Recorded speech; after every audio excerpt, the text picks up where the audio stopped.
नमस्कार, मी स्वप्नील. तुम्ही पाहताय सिद्धांत प्राईम. आपल्या समोर आता पिंपळगाव गणाचे उमेदवार शिवाजी निगोट हे आहेत. यांनी आज दिवसभर कोणकोणत्या भागात प्रचार केलाय, कसा नागरिकांचा प्रतिसाद लाभलाय, आपण त्यांच्याकडून जाणून घेणार आहोत.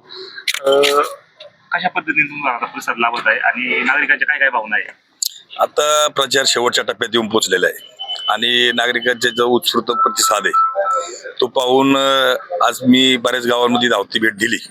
त्यावेळेला लोक मला सांगतात की तुम्ही गावात यायची काही गरज नाहीये, तुम्ही कधीच विजयी झालेले आहेत. आणि आमचे बैलगाडा मालक आज प्रत्येक गावात सगळ्या मिटिंगा घेतात, कोपरा मिटिंगा चालू आहेत.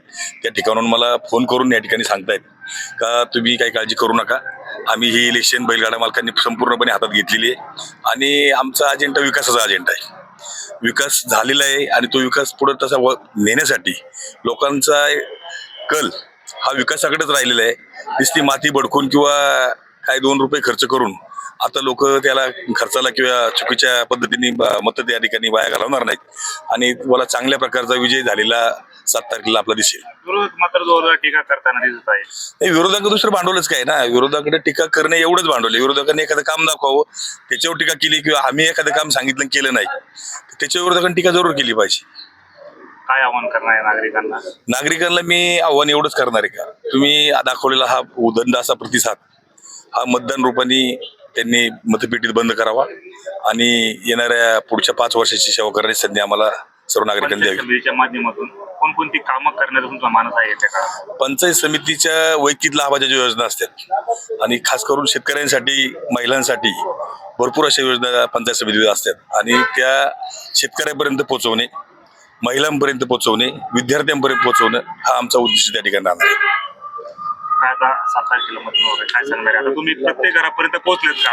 पोहोचले तर काय एकमेव ह्या गटातला काका आणि मी असा उमेदवार आहे, विष्णू वाघांनी. हे आम्ही एकही घर चुकवलेलं नाही. आम्ही प्रत्येक घर टू घर जाऊन प्रत्येक आमची त्या ठिकाणी आम्हाला माहित नव्हतं की आमचे नातेवाईक एवढे या मतदारसंघामध्ये आहे.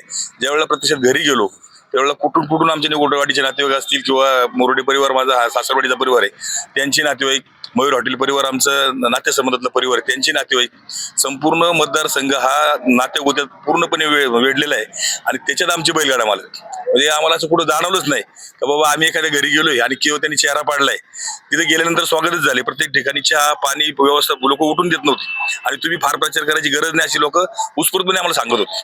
म्हणून त्याचा एक आत्मविश्वास आम्हाला खूप आहे की 100% चांगल्या मताने माझा विजय त्या ठिकाणी होईल. बैलगाडा क्षेत्रात कोणतं काम चांगले केले तुम्ही? बैलगाडा क्षेत्रात गेले 20-22 वर्ष मी काम करतोय. बैलगाडा क्षेत्रामध्ये नामदार साहेबांची ज्यावेळेला विमा कंपनी चालू होती त्यामध्ये मी उपाध्यक्ष म्हणून काम केलं. उपाध्यक्ष आता शेजारी आपले अध्यक्ष बसले, आता शेजारी अध्यक्ष होते. ज्या ज्या बैलगाडा मालकांच्या नुकसानी त्यावेळेला त्या ठिकाणी झाल्या त्यावेळेला आम्ही अग्रक्रमाने साहेबांकडे जाऊन त्याला निधी कुठं हे नव्हतं, साहेबच त्याला किंवा देवेंद्र शेठ त्याचा निधी आम्हाला उपलब्ध करून द्यायचे आणि मोठ्या प्रमाणात बैलगाडा मालकांचे नुकसान भरपाई आम्ही त्यावेळेला भरून दिलेले आहेत आणि त्याचे उपकार बैलगाडा मालक आज त्या ठिकाणी आम्हाला सांगत आहेत.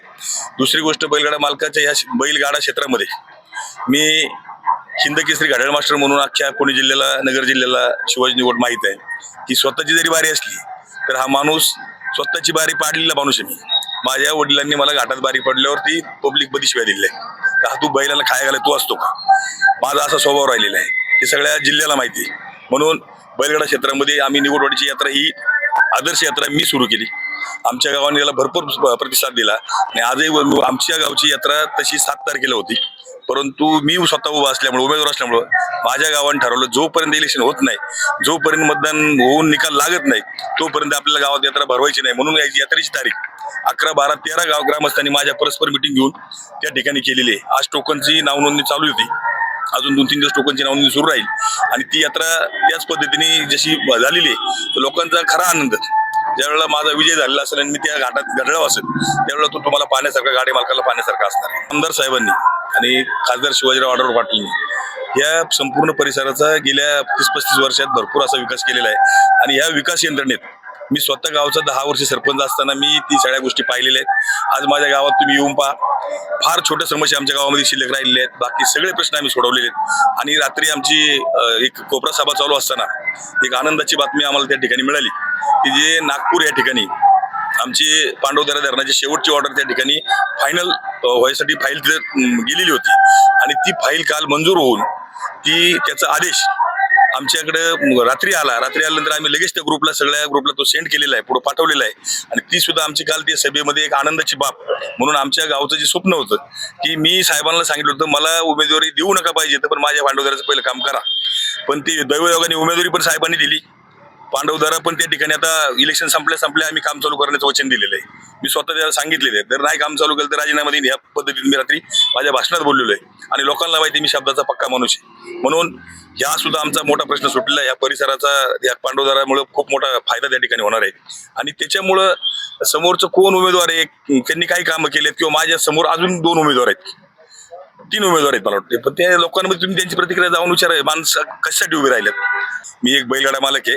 आमचं बैलगाडा मालकाचं मन एवढं मोठं असतं का आम्ही स्पर्धा हेच आमचं आयुष्य आहे. बैलगाडा हे स्पर्धा आहे. जय पराजय आम्हाला पचवायची आमची ताकद आहे, परंतु फायनल आणि फळी कशी फोडायची हे सुद्धा आम्हाला माहिती आहे. आणि आता ह्या इलेक्शनमध्ये आम्ही फळे आणि फायनल सेपरेट फोडणार आहे याची आम्हाला पूर्ण खात्री आहे, आमच्या गाडी मालकाला पूर्ण खात्री आहे. बैलगाडा ज्या वेळेला बंद होता आणि संपूर्ण महाराष्ट्रात म्हणलं तरी बैलगाडा शर्यती बंदी आली आणि अतिशय कडक पोलीस बंदोबस्त त्या ठिकाणी लागायचा. परंतु मी आणि माझे सहकारी आम्ही जेलमध्ये बसायची तयारी केली होती. तर हे आंदोलन छेडलंच पाहिजे. आणि नेमकी माझ्या गावची यात्रा त्यावेळेला जवळ आली होती. मी बंदीमध्ये 3 वेळा यात्रा भरवली. माझ्यावर 3 गुन्हे दाखल झाले, पण मी यात्रा सक्सेस करून दाखवलेली. सकाळी आम्ही 150 गाड्या दिवसाला पळवलेले आहेत. हे सगळ्या तालुक्याला माहिती आहे, जिल्ह्याला माहिती आहे. कारण निवडवाडी बंदी असताना सुद्धा 3 वेळा यात्रा भरवली आणि त्याचे 3 गुन्हे माझ्यावर दाखले, माझ्या सहकार्याने दाखलेत. दैवयोगाने त्याचा निर्णय झाला. महाराष्ट्र सरकारने त्याच्यावरती गुन्हे मागे घेण्याचं ते कबूल केलं आणि ते गुन्हे आमचे तसेच मागे त्या ठिकाणी झालेले आहेत. आणि याच्यामध्ये दुसरा एक महत्वाचा विषय आम्हाला आवर्जून सांगावं लागेल की ज्या वेळेला अचानक बंदीचं पत्र आदेश आला बैलगाडा बंदीचा आणि तालुक्यामध्ये विमा संघटनेचा उपाध्यक्ष मी होतो आणि दादा अध्यक्ष होते. तर त्याच्यानंतर आम्ही सत्तेतली लोक असल्यामुळं आमच्यावरती खूप टीका त्या ठिकाणी व्हायला लागली की आता राष्ट्रवादी सत्ता आहे, तुम्ही आता गाडी चालू कधी करणार, तुम्हीच गाडी बंद केली.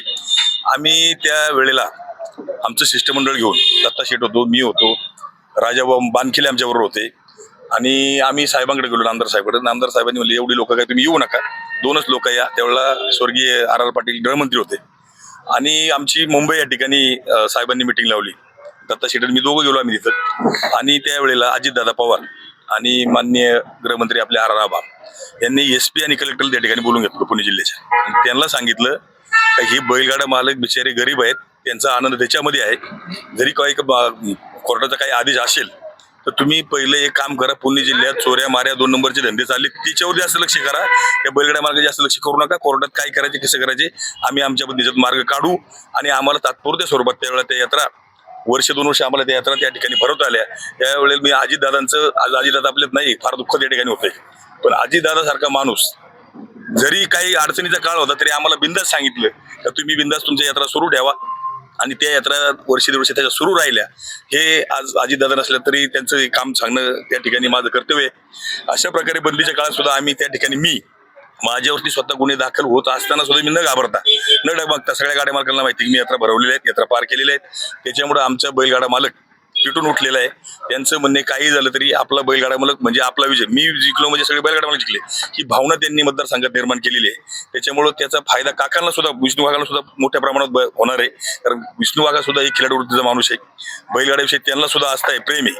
परंतु त्यांनी तर आता मला सांगितलं, शिवाजीराव हे इलेक्शन झाले मी 2 बैल घेतो आणि तुमची ना आपली सावडीची बारी करू, माझंही नाव ते घाटात निघलं पाहिजे. म्हणजे त्या माणसाने जवळ यात्रा बैलगाड्यांचं प्रेम पाहिलं, बैलगाडा मालकांचं प्रेम बघितलं का हे काय उदंड प्रतिसाद आहे. त्यावेळेला त्यांच्या मनात आलं का आपण सुद्धा 2 बैल पाळली पाहिजे, आपण सुद्धा गाडा पळवला पाहिजे. आणि अशा पद्धतीने हे वातावरण ह्या मतदारसंघात निर्माण झालेलं आहे. आमचा विजय काकाचा आणि माझा विजय निश्चित आहे. तुम्हाला येणाऱ्या 9 तारखेला त्या ठिकाणी गुलाल हा आमच्यावर असेल हे मी खात्री ठेवून तुम्हाला सांगतो. तर शिवाजी निगोट होते, त्यांनी सांगितलंय बैलगाडा क्षेत्रामध्ये चांगलं असं काम केलेलं आहे त्यांनी. आता नागरिक कसा पाठिंबा देत आहे त्यांना पाहूया येणाऱ्या काळात. मी स्वप्नील, तुम्ही पाहत राहा सिद्धांत प्राईम.